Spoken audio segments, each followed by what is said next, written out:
பாலம் கட்டுவதற்கு அணில் உதவியது. உதவிய அணிலை பாராட்டுகிற விதமாக பணம் இல்லை, அதனால நான் தேர்தலில் போட்டி போடல. சரி, தேர்தலையே போட்டி போடாத உனக்கு 2வது முறை நிதியமைச்சர் பதவி கொடுக்கல, அதையும் வேண்டாங்கணும்ல. எம்பி சீட்டு கொடுக்கல, நிக்க முடியாதுன்னு சொன்னல. அதே மாதிரி நிதியமைச்சர் பதவி கொடுக்கல, நான் மக்களையே சந்திக்கல, மக்களை சந்திச்ச ஒருத்தரை நிதியமைச்சர் ஆக்கணும்னு சொல்லி இருக்கணும்ல. புறவாசல் ஒழியா நிதியமைச்சர் ஆனா மக்கள் படுற கஷ்டம் எப்படி தெரியும்? நம்முடைய நாடாளுமன்ற உறுப்பினர் முதல்ல மாநிலங்களவை உறுப்பினர் தான் கலைஞர் அனுப்பினாரு. 2வது முறை தளபதி தமிழ்நாட்டிற்கு நாமத்தை சாத்தி விடாதீர்கள் என்று 50 ஆண்டுகளுக்கு முன்னால் கலைஞர் சட்டமன்றத்தில் உரையாற்றினார். இன்னைக்கு தமிழ்நாட்டை தொடர்ந்து வஞ்சித்துக் கொண்டிருக்கிறார்கள். இன்னும் 2 நிமிட தொழில்களில் நாம் வந்து கொண்டிருக்கிறோம். சில பேர் இன்னைக்கு புத்திசாலித்தனமா நிர்மலா சீதாராமன் கேட்காங்க, எங்களுக்கு தமிழ்நாட்டு மக்கள் அவர்களே, கத்தி என்பது 2 பக்கமும் கூர்மையான ஆயுதம். அதிலும் வார்த்தை என்பது மிக கவனமாக நீங்கள் கையாள வேண்டும். அதுவும் மிகப்பெரிய பொறுப்பில் இருக்கிறீர்கள். நீங்கள் ஒன்றும் பாரதிய ஜனதா கட்சியில் எங்களை போல் நான் பேச்சாளர்கள் கிடையாது. இந்த நாட்டுக்கு நிர்மலா சீதாராமன் உட்கார்ந்து இருக்க முடியாது. பிரதமர் மோடி இந்த நாற்காலியில் ஒரு நாள் கூட அமர்ந்திருக்க முடியாது. இந்தியாவை தூக்கி பிடிக்கிற மாநிலமாக, இந்தியாவிலேயே அதிக வரி செலுத்துகிற மாநிலமாக நம்முடைய தமிழ் மாநிலம் இருக்கிறது. நாம் கொடுக்கிற ஒன்றிய பாசிச பாஜக அரசை கண்டித்து தமிழ்நாடெங்கும் மாவட்ட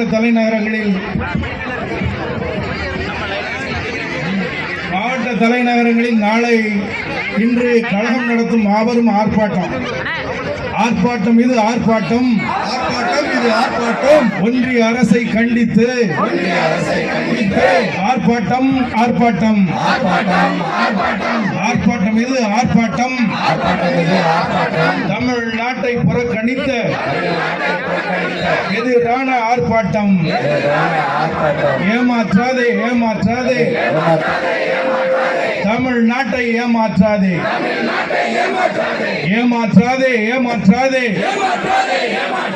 தமிழ்நாட்டை ஏமாற்றாதே.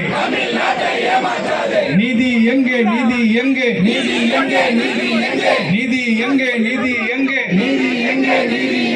எங்களுக்கான நிதி எங்கே?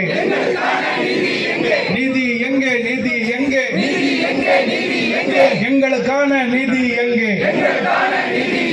நீதி வேண்டும்.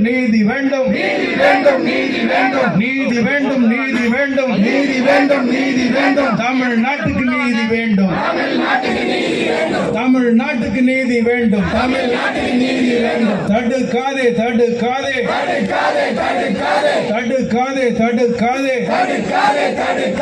தமிழ்நாட்டு வளர்ச்சியை தடுக்காதே.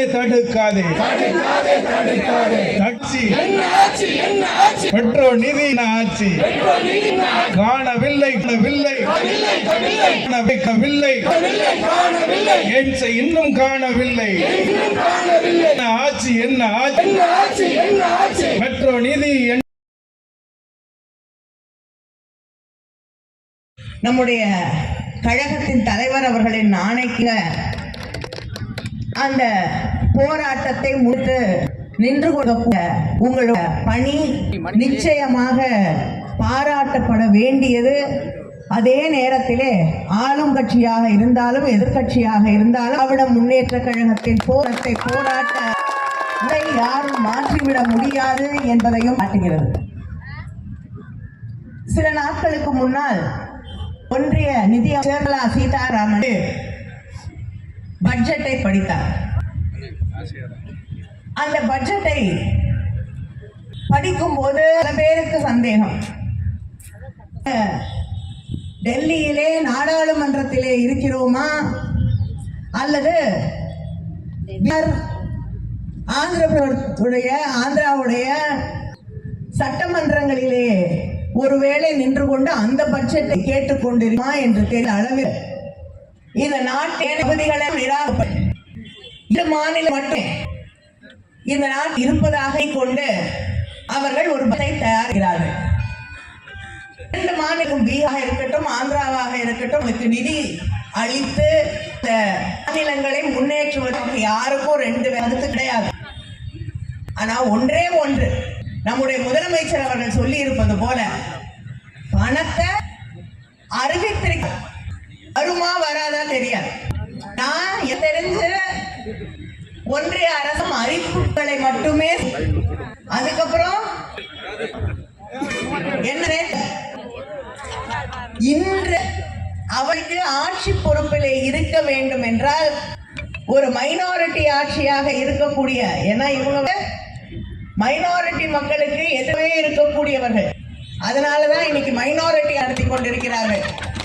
அந்த மைனாரிட்டியாக அங்க பொறுப்பிலே பிரதமராக திரு நரேந்திர மோடி அவர்கள் நீடிக்க வேண்டும் என்றால், பாஜக ஆட்சி பதவியிலே நீடிக்க வேண்டும் என்றால் பீகார், ஆந்திரா என்ற 2 மாநிலங்கள் அங்கே கூடிய எம்பிக்கள் அந்த கட்சி அவர்களுக்கு வலிக்க வேண்டும். வேற எந்த காரணம்? இந்த 2 மாநிலத்தில் உங்களுக்கு அக்கறை இருக்கிறதுக்கு, ஆட்சியில இருக்கணும்னா உங்களோட தயவு தேவை. அந்த தயவுக்காக அவர்கள் எதிர்த்தாலும் கொடுக்க தயாராக இருக்கிறார்.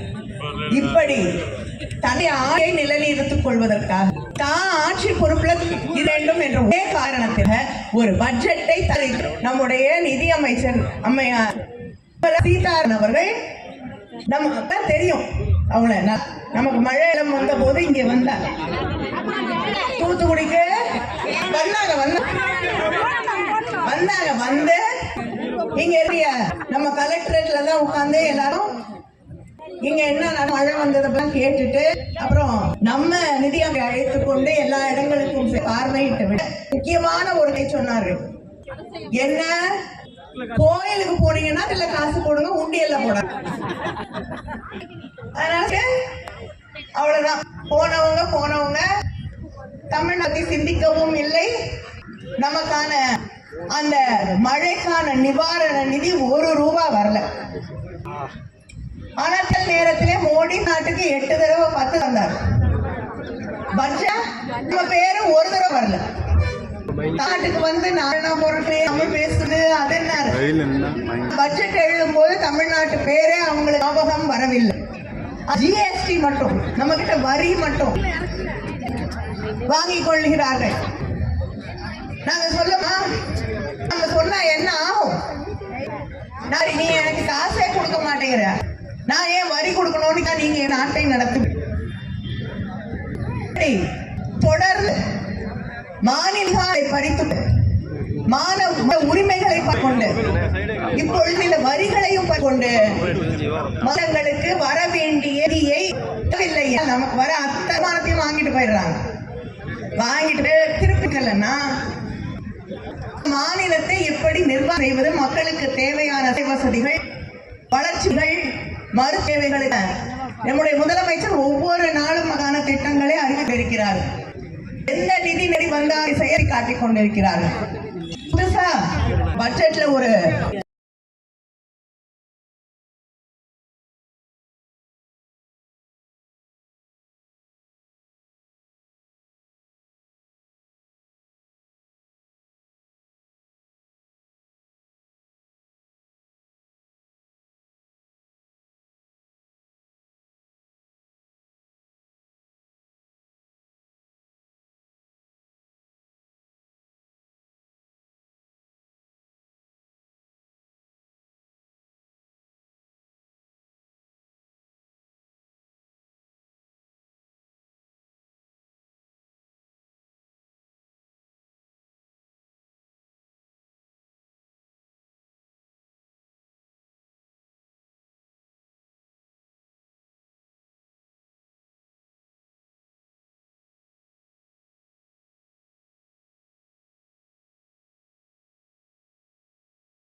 ரயில்வே திட்டம்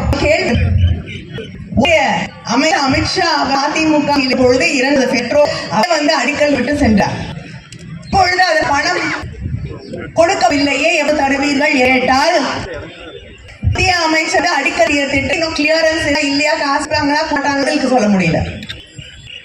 இப்ப ஆட்சி தனக்களிக்க மக்களாம் ஆட்சி பொறுப்பிலே இதற்கு பயன்படாதவெல்லாம் பழுங்க வேண்டும் என்றே ஆட்சி கொண்டிருக்கிற ஆட்சிதான் பாஜக. எந்த ஊருக்கு போயிட்டாலும் இல்ல, ஆனால் 100 வேலை விட்டு எடுத்து வைத்தால் முதலே அங்கே கூடிய பெரும் ஆண்களும் கூடியது உங்கள் வேலைக்கு ஒரு நாள் சம்பளம் வரல, 10 நாள் வேலை பெரிய விஷயம் இல்லை. ஒவ்வொரு ஆண்டு ஒவ்வொரு நாங்கள் தொடர்ந்து மத்திய அரசாங்கத்திடம் அரசாங்கம் மோடியிடம் தெரிவித்துக் கொண்டிருக்கிறோம். நீங்க பணம் ஒதுக்க மாட்டேங்கிறீங்க, பணம் ஒதுக்கல, எப்படி 100 வேலை இருக்க முடியும்? சென்ற ஆண்டு